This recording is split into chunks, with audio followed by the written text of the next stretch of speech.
and welcome into episode 62 of Poke the Bear, the Milan Lucic episode, the OG number 62, Milan Lucic. Most recently, Oscar Steen. Oscar Steen's another. But I am Evan Marinofsky. That is Conor Ryan of Boston Sports Journal. Conor, what is up? Evan, doing well. How you doing? I'm doing great. You were one of the reporters shouted out in that Bruins promo video of welcome back. So congratulations. You officially made it. You're on the team now. Some very good poker faces from them for showing how excited they were to have us back in the room. But good to be back at Warrior. Nonetheless, even though it was a tough day for me. Really excited to get over to Warrior. Tweet out lines again. I know people are clamoring for that. And I botched it, man. I ruined it. I'm gonna show my face like tomorrow or like the rest of the season. You basically pulled a Seahawks. You threw an interception at the 1 yard line. I did. I tweeted out second line people. It's it's a topic that I'm sure we're gonna talk about over the next couple weeks. People want to know who's on that second line. Taylor Hall, Jack Studnicka was there. Interesting. And then who else? Craig Sith. Sell the t-shirts. The t-shirts. And the worst thing now is when you tweet out something like that, you're not even paying attention once you fire that off into the void. You're on to the next thing, right? I just look and check my Twitter, and I'm just inundated with just terrible gifs of like the old Emperor from Star Wars. I got these like this wrinkled dude on my screen. I don't want that. And it's distracting me for the first day of camp. So all on me, falls on me. Rough first day, shake the rust off and go from there. But, we'll see what tomorrow brings. Hopefully not any more typos. And sorry to Craig Sith for disrespecting his name. It's also training camp for you reporters as well. I think it needs to be talked about that it's your training camp too. It's for you to kind of shake, as you said, shake the rust off and kind of get the cobwebs out. You can't now. You better won't, do it now. Better do it now than in the playoffs. You don't want Craig Smith scoring a goal in Game 7 of the Cup to win it. You tweet out Craig Smith wins it. Like, you're not living that down. You don't want that. You lose the verification. You're fired from every job you don't even have. I mean, you are done. No, I'm out. You're done. Yeah. Oh, no, that's my biggest George fear. Lucas might hire me, but that's it. I don't want to work for George Lucas. You'll get a Star Wars sponsorship. That's it. That'll keep you afloat. But yes, a fun typo there. There are many. It's funny. I always try to take pride, and you probably do the same thing with tweets, is I always try to read it before I tweet it and make sure there's no typos or grammatical issues. And there was, I think it was Anders Bjork last year. I tweeted something during the summer, and I did Andres Bjork instead of Anders. And of course, you, Marissa, many others got on me for it. And I'm sitting there. I remember I was in line returning something at Target and just being like, at that point, you just got to take the L, right? When in doubt, just take the L. Take it right off the chin. There's just nothing you can do at that point. So we want to talk first about overreactions from day one lines. Obviously, Craig Sith being on that second line, big overreaction. But I think for the most part, there weren't a ton of surprises with the lines. I mean, the third line was kind of what people have been saying. DeBrusk, Halla, Foligno. Obviously, the second line, Hall, Studnicka, Smith, Coyle's in a red non-contact jersey. First line's what it is. But I think the one area where I think you're going to see the most debate over, or there's actually an area where there might be some more debate over that we'll get to later in the show, but one area where there will be debate over is who should be with McAvoy on that first pairing. And today it was Derek Forbort, right? Yeah, it was Derek Forbort, and Mac was with Connor Clifton. So, again, stuff that we've kind of mapped out before. And I think maybe an interesting comment that Bruce Cassidy said after practice on Wednesday was he more or less said they know kind of where the lineup is. As much as we've talked all offseason, maybe just the fact that we've had a long offseason, not a lot going on for a while, that we've talked about a lot of these different lineup decisions and where guys fit in. Seems like for them, it's more or less that they know where the pieces are. It's just about, whether, they can execute the plan they already have mapped out, because who knows what happens, right? I mean, they could have gone into the season expecting Coyle at 2C, Eric Howell at 3C, and, we'll see what Studnicka does. That could all get flipped on its head if, we're 2 weeks down the road and Jack Studnicka has like 6 points in three, preseason games and looks fantastic, right? Like a lot can change between now and then, but from what Cassie said today about how the fact they already have a plan kind of mapped out and what we've seen so far, really not any changes. And I think we're probably not going to see any drastic kind of switcheroos or anything kind of going against the grain until maybe we get to actual exhibition games. I wouldn't be surprised if Fulbert and McAvoy stay together for most of these early practices. Like, we'll see what happens when, let's say, McAvoy, Fulbert, and Grizzlick are all playing on the same game together. Maybe they switch them around, but I don't see a lot of toggling during practices. Because also, let's be fair, the Bruins kind of more or less know what they have with McAvoy and Grizzlick. Like, it's still a very good pairing, and they'll probably still use it when they're down a goal or need a little bit of offense. But I think it's better to see what maybe you have right now and a different look there, and whether that's the third line with Foligno and Howell there, and how maybe they work with a guy like DeBrusk. Like, we really haven't seen anything so far that would be very drastic in terms of what they're looking at. So we'll see. Maybe we get to day 2 of camp and Foligno's on the fourth line, Studnicka's 3C, and it's all flipped around. But from what Bruce Cassidy kind of mentioned today, it seems like they already have kind of the framework in place. It's just about putting them into an on ice game setting or practices battle drills and just seeing how it maps out. Because it seems like they already have kind of the script of how they want things to go. Yeah, I was just say that it feels like the lineup is somewhat set. Another thing I keep going back to is when people ask me my opinion on certain lines, I keep going back to one word: interested. I'm interested to see how this pans out because we don't really know. Like, again, we know that the line is going to be probably DeBrusk, Halla, Foligno, but we don't know how they're actually going to do. It's going to be interesting to see. Forbort and McAvoy, we know how Grizzlick and McAvoy can be. We're interested in how Forbort and McAvoy can do because we don't really know what to go off of with that. Forbort, this is a position he's never been in. Forbort's never been a top 2 or top 4 defenseman before, or playing with someone as good as Charlie McAvoy. So I think with this stuff, it's some question marks, but I feel like it's almost good question marks. Like, it's not like, oh, this could be really bad. Now, because again, even if Forbort and McAvoy don't work out, you still have Grizzlick right there Yeah. to play with McAvoy, and you're going to be fine. But I do think that Forbort McAvoy pairing is going to be the interesting one to watch because Riley and Carlo are going to be the ones that are together probably on that second pairing, most likely. And then, whoever doesn't play with McAvoy will play with Clifton. But yeah, I think that's it. For the fourth line, what did you see out there as the fourth line? Yeah, for right now, it seems based on in terms of personnel and you're mapping out kind of who they are placing together. It seems like the first look right now would probably be Frederick left wing, no stick down the middle, and Curtis Lazar on the right side, which I think more or less falls in line with what we were kind of thinking in terms of potential fit. Obviously, I think Chris Wagner's in that mix as well, but he was with a different group. He was in session 2 on Wednesday, but not really that many surprises in terms of what you see there. I mean, we imagine that you probably could have flip flopped between Nosek or Frederick for playing down the middle, but I think if you identify and sign a guy like Nosek in free agency, you're hoping for him to drive play a little bit, and you can see how he kind of fits on that fourth line and whether that identity that fourth line changes a little bit. Because for years now, we've seen how Bruce Cassidy likes to deploy that fourth line where it's a lot of you know D zone stats, a hard nosed checking group, top 6 matchups. They kind of probably fed to the wolves is a little bit harsh, but they're definitely a team, one that's supposed to kind of take and absorb some punches out there. You had a guy like Nosek who's a little bit more offensively gifted.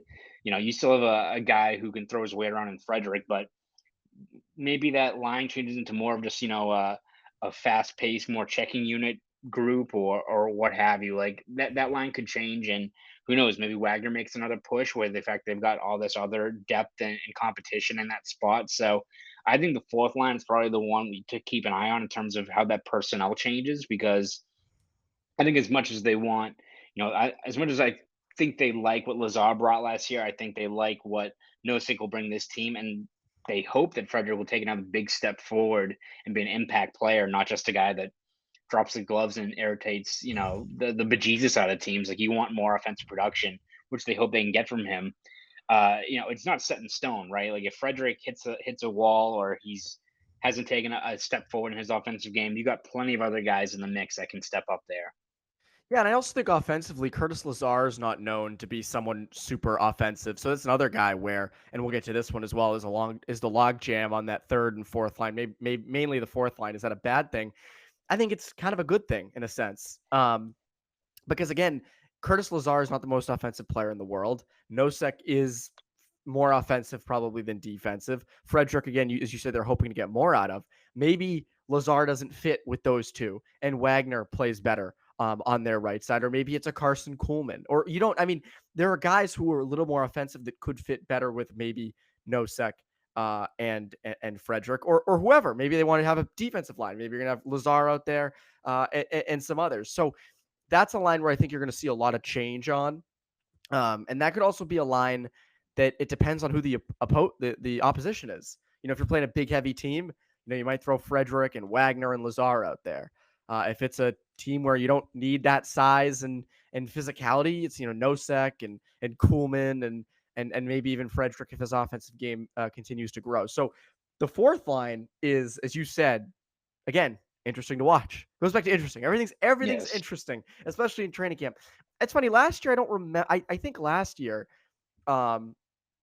we did kind of, the big storyline of last training camp, if I remember right, was like what was the left side going to be like on defense, which it's still kind of that. And then the others were, I mean, we didn't really know who was going to be the right side of Krejci. Craig Smith was going to be down with Charlie Coyle. Nick Ritchie would be on the left. DeBrusk would be up on Studnicka was going to make a push. Yep, Studnicka, that was the thing because Pastrnak was going to be out to start the year. I mean, I think if you want to compare like this current camp to last year, I think last year maybe even had more risk involved. Where I think last year was a lot of, we're placing a lot of our faith in this next wave of young talent, whether that's Studnicka or Jeremy Lozon or Jacob Zaboral, guys like that. And sooner or later we have to find out what we have in these guys. We think they can fare well in the NHL. We think they can supplement the talent we already have. So let's give them a try. This year's a little bit different, where it's maybe not as risky, but still intriguing. Where instead of placing your faith on some of these guys like a Vakanainen or Zaboral, you're signing instead veteran proven guys. Now, are they world beaters? Are they game changers? It remains to be seen. It remains to be seen how Nick Foligno can fare in this new role. Whether Eric Howla, I don't think he's going to be what he was his first year in Vegas, but how effective can he be on the third line? How is Nosek do maybe a different role? How is Derek Forbort going to be like develop into like a Seidenberg, like, top pairing shutdown guy, like kind of out of nowhere and develop into that? Or is it he's another like, placeholder guy who maybe is still better suited for like a third pairing role? So I think both were very intriguing.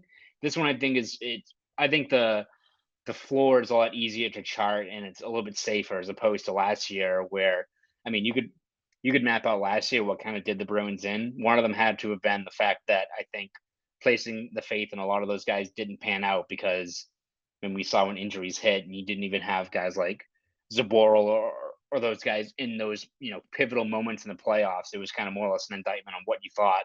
You've got veterans helping out this time, but still, it remains to be seen where exactly those pieces fit right now until we see them in a game setting, I think. What they did last year on the left side on defense was what you would say the opposite of a safe bet. The day we record this is September 23rd, which is a Thursday. You'll hear this on a Friday or whenever you hear this, but we record this on the 23rd, which means, do you know what 20 years ago today was? 20 years ago today, Mo Lewis took out Drew Bledsoe and basically paved the way for the Patriots dynasty. Tom Brady came in, rest is history. Everybody has heard the story at least 7 zillion times, and Tom Brady will tell it 7 zillion times more. Anyways, today, first day Thursday was the kind of the first day of in-person training camp for reporters to see. And Charlie Coyle was out with a red non-contact jersey. He wasn't taken out by anybody. He's recovering from knee surgery. Mo Lewis didn't hit him. No. Mo Lewis didn't hit Charlie Coyle. He's like the new Bernard. He's like the new Bernard Pollard. Just like goes around, just like the different sports now. Mo Lewis runs on the ice at Yes. Warrior and just decks Charlie Coyle as he's doing like as a warm-up drill, just drills his head into the ice. But Jack Studnicka is kind of channeling his inner Tom Brady. It's his chance to channel his inner Tom Brady because he's taking reps on the second line while Coyle's injured. And that's sort of where everyone's projected Studnicka to be a top 6 forward in this league. So maybe 20 years from now, we will say, hey, today was the first day that the GOAT, maybe Jack Studnicka will become better than Wayne Gretzky. Maybe he's the new GOAT. It'll be Studnicka versus Gretzky, just like Brady versus Montana. We're gonna clip this video, right? This is the one we're gonna tweet out. Is you just this is without the one. any context? Yeah, this is the one. Maybe that guy from Ohio named Joe who said I was an idiot had a point.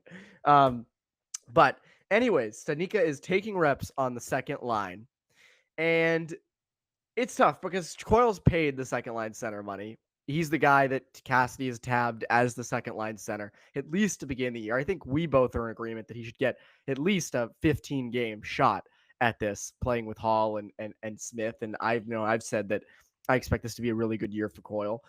But is there a chance Studnicka plays so well in training camp that they say, hey, we got to go with Studnicka? Yeah, I mean, I think it's probably lofty, if not maybe unrealistic, to say like, based on what we see in the next week, and Studnicka puts together a really strong camp, that he's gonna leapfrog Coyle at 2C. But I think what you could see being somewhat more realistic is Studnicka puts together a really, really strong camp, really pops in preseason action. And, who knows, maybe it gets to the point where they want to see how maybe he is at 3C. And it's a good problem to have if, let's say the third line is DeBrusk, Studnicka, and Howla, and you bump a guy like Foligno down. Again, you're adding more guys to that kind of mix on the fourth line. But good problem to have if Studnicka really shows that maybe he has a lot more pop than you thought he had and is able to draw more offense out of a guy like Foligno or Howla or especially DeBrusk.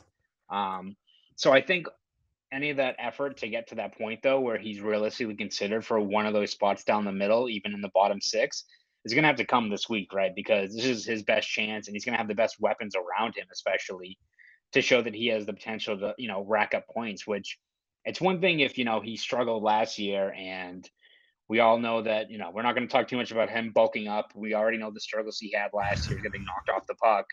But, that you could have mapped out. But the fact that also the offensive production led to, I think it was 3 points in 20 games, like, you need to do better than that to warrant getting in the lineup, especially in a middle 6 role like they kind of hoped he was able to take last year. So I think you look at the opportunity afforded this week. I mean, they've got a lot of reps and a lot of games coming up within this week. It's not like you're on, the training wheels for the first few days of practice. I mean, they've got a game on Sunday. I think they've got 4 total games during this first week. And who knows when exactly Coyle gets back into the mix. I mean, he was, even with a red non-contact jersey, he was out skating today, which is a good sign. So I don't think it's a long-term thing for him. But if Studnicka's given that opportunity and he puts up points in first 2-3 preseason games and, gets that foundation going, it's only going to help his cause. Because again, even though Cassidy mentioned that they already have kind of a pretty good idea of where the pieces kind of fall into place, and I wouldn't be surprised if that third line, they're looking at it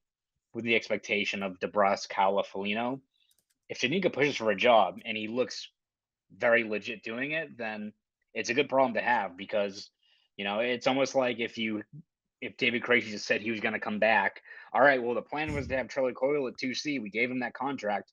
All right, twist my arm that we're going to push him back to the third line where he's hopefully healthy and can drive play. Like, it's a good problem to have when you move, solid pieces further down the lineup and hopefully they can drive offense from different areas. So if Studnicka impresses, it's really going to, help his case. And this might be the best chance he has over this next week to really kind of prove his worth in terms of being more than, either a very, very elite AHL talent and a fringe NHL contributor. Here's another scenario I think that is a good scenario for the Bruins in all. Obviously, one issue that Studnicka's had in his time here is struggle to find a place in the lineup. Kind of like a Bjork, but a way higher ceiling. Yeah. However, I think if he really does push Coyle for this job, if it is a real story that Studnicka is pushing for the second line center role, and he does really well in preseason, and he puts up real points, and he looks better, and he looks good, I think with Halla and Foligno, with the depth you have in the bottom 6, you're not going to get a lot in a trade for Nick Foligno. There's no reason to trade him. You're not going to get a lot for Halla. There's no reason to trade him. You can go down the list of guys. You would, if you can build up Studnicka's stock to, this is a legit top 6 forward who we do not have room for, you could trade him and get something legitimate in return, because the past 2 years you haven't really been able to, because his stock has been low. It's been a guy who every chance he gets, he hasn't really taken, especially after last year. When he was just a prospect, when it was just kind of like we'd never seen him in the NHL, it was like, oh, Studnicka, he's the blue chip prospect in the system. You could have got anything for him. Or you know what I mean? Not anything. McDavid for Studnicka for Of McDavid, straight up. course, Who says we'll no? clip this one as well. Yeah, I'm just walking myself just into bad places today. But I do think another, not best case scenario, but a good scenario is you build his stock up enough to be tradable and to get something legitimate and use him as like a main guy in a package for a top 4 defenseman if you need it, or a top 6 a top 6 forward if you need it. Yeah. So I don't know. I'm interested to hear what you think. I mean, do you think that that's also in the realm of possibility? Yeah, I think any, scenario in which Studnicka improves on last year where he didn't get much of anything is great news for the Bruins. Like, you look at in the short term of this year, if he, settles into a role and drives offense from either the second line or the third line, I think the Bruins are doing backflips. I think you look further down the line where you desperately need younger talent down the middle to supplement Patrice Bergeron, not getting any younger. Like, it's going to be crucial that you need some of these centers to hit.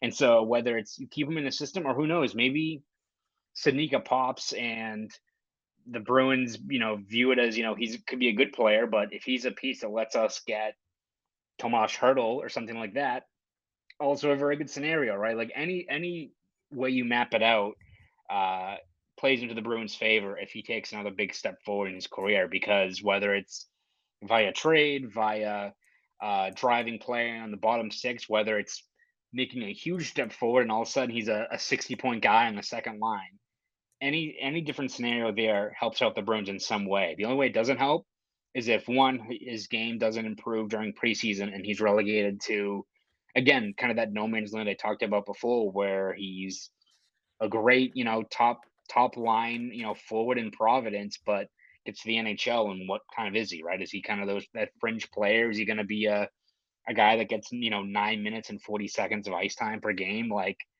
that's the worst case scenario. It's almost like when you're a team that you either want to go for a championship or you want to completely blow it up. You don't want to be in that no man's land of not good enough to maybe make a late season push, but you're also not bad enough that you're going to get a good draft pick. Like, you don't want to be in that gray no man's land area. So that'd be the worst case scenario for the Bruins in terms of what they're expecting out of a guy like Studnicka. So you either want him, whichever way it works out, where he is able to pop and become a legit potential middle six guy, works out for the Bruins in some regard.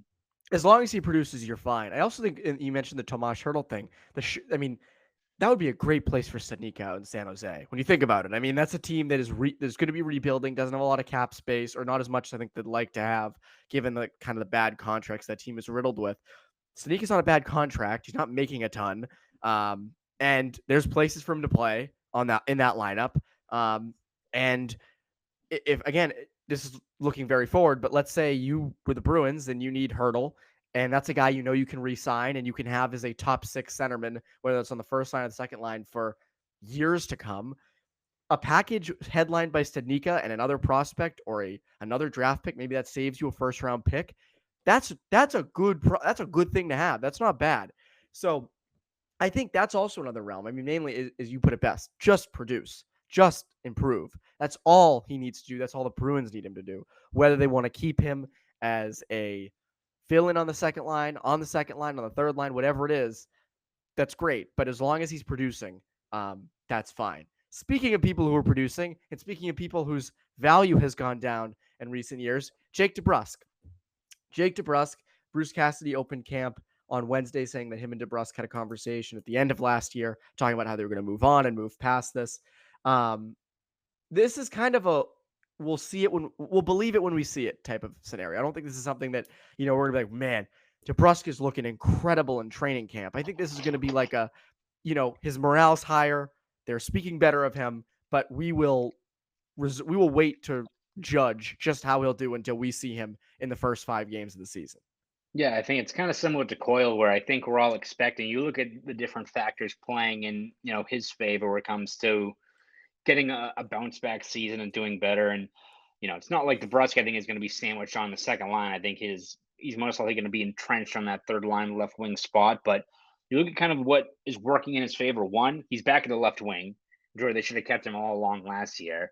Um, and I think you can't overlook how much, for these guys that are, cooped up in their apartments or, weren't able to do anything on the road, like takes a toll on these guys, especially a guy like DeBrusk who, is always, wants to be out and about and, hanging out and stuff like that. Like that does weigh on guys, especially when, you know, we know over, previous years that DeBrusk has struggled in terms of being a very hot and cold player, but it's one thing to, be in a bit of a slump and you can disconnect and go out and have dinner or just be out on the town and, unplug for the night. And that goes a long way when you're struggling and all you're able to do is kind of just hang in your house by yourself or scroll through social media. You're not doing yourself any favors, right? No, So that's never been a good idea. no, you're scrolling through, you see Craig Sith, everyone replying to it. It's not good. You don't want to see that. So, Delete the I app for mean, the day. yeah, I think whether it's that, whether it's, getting kind of that common ground in a discussion between DeBrusk and Cassidy again, and just getting kind of that clean slate. And who knows how he fits with whether that's Howla, whether that is, Studnicka, whether how he plays with a guy like Foligno, different cast around him. Like there's factors that are working in DeBrusk's favor that make you hopeful for a bounce back year. And again, I think you have to keep the expectations in check. Is he going to score 30 goals, especially on the third line? Bruins would Yes. love that. They would love it, but is it going to happen? But if he's, a guy that gets you 15, 20 goals, 40 points, and at the very least just passes the eye test more of playing the game that we know DeBrusk can play of, bring pucks down low, generating grade A chances, being effective on the forecheck, being present on the ice, just being noticeable on every shift. That can go a long way just towards making him more of an effective third line guy. We've seen in years past, almost every team that's gone on a deep run needs everyone pulling in the same direction, but especially need a third line that's very impactful that can take advantage of the matchups they're up against, can impact play. Look at Tampa last year, not to compare what they had and what the Bruins have, which we don't really know exactly how they all gel, but having DeBrusk get back to some sort of level to what he was in years past can go a long way, especially in that third line where Howell is an intriguing guy, Foligno, Studnicka. We also need a guy that can finish plays, and DeBrusk's probably your best option there. You could forecheck, you can hold on to the puck, all that. But if you don't have a guy that's burying chances, it's not going to mean much in the final scoreboard. So I think having DeBrusk back there, hopefully getting a bounce back year, he's probably the guy that I look as being maybe the most intriguing wild card, and that I think that third line, how effective they can be in terms of those baseline stats that at the end of the day of what people all really care about. He's going to be the guy that impacts that the most based on his ability to finish those scoring chances. I can't think of a person who needs to score a goal in the first two Yes. games in more Yes. than Jake DeBrusk. If Jake DeBrusk can find a way to score a goal in game 1 or 2 of the season, I think he's going to be much better off. Proves it's a clean slate. If he opens with like no goals, no points in the first 5 or 6 games, stay tuned for another really down year. Because again, he just needs luck on his side. He just needs, as you said, to just be relevant out there. And I think with that will come production and things like that. But again, nothing in training camp is going to make us be like, oh, Jake DeBrusk is absolutely back this year. I think it is completely going to be. We will believe it when we see it. When the season begins. It's not even really preseason. I don't really care how he does in preseason. I just want to see him produce during the regular season. That's what I want to most see Or out or of at a the guy very like DeBrusk. least or at the very least just getting back to that eye test of looking engaged and stuff like that. Even if you see that during these exhibition games and preseason matchups, just playing back to the type of, the the pace and the energy that he usually played with, even he wasn't, impacting the box score, making impact on the ice. If you get that even in the preseason, it's a good step in the right direction. You hopefully he builds that into start scoring some goals with some regularity this year again. Just needs to start out somewhat hot. Okay, that is kind of a training camp preview. Training camp's underway, but this will be kind of the training camp preview episode of Poke the Bear. Connor, what can the people look forward to over at BSJ? Yeah, over at PHA, we'll be very busy with all the latest training camp reports. We have notebooks coming up pretty much every single day. We'll start looking at more Potential position battles, guys who could be making a push, as we've mentioned, bit of a logjam on the roster, but you still have quite a few guys beyond the NHL level guys like, the Wagners, the Coolmans that are trying to fight for a spot. You've got Laukos and Lyles and even Jesper Froden, these guys that could make a push. So we'll have all Jack breakdowns. There you go, Jack Ashawn. So you got all these other guys that can potentially make a push. So we'll look at some of their odds of cracking the NHL roster at the start of the season. So all that will be over at BSJ. So subscribe to BostonSportsJournal.com. If you want to follow me on Twitter for GIFs, for Star Wars typos, all that fun stuff, you can do that at ConorRyan_93. You can do that. And with me not covering the team as directly this year, there's only one person I'm going to all year for my reporting needs. That's Ty Anderson. No, I'm kidding. I appreciate it. It's okay. Don't worry. No, I have to have the Star Wars typos. I mean, come on. Even though I'm not even a Star Wars guy, who else is going to tweet out Sith? Maybe net. Hey, thank God Vladar's not on the team anymore. You'd be tweeting, Vader is in net. Jeez, incredible. Calgary's already done that tweet 50 times too. It's going to really run out of welcome. Yes, it definitely will. But anyways, that is Poke the Bear episode 62, the Milan Lucic episode. I am Evan Marinofsky. That's Conor Ryan. You Poke the Bear listeners, have an awesome rest of your day.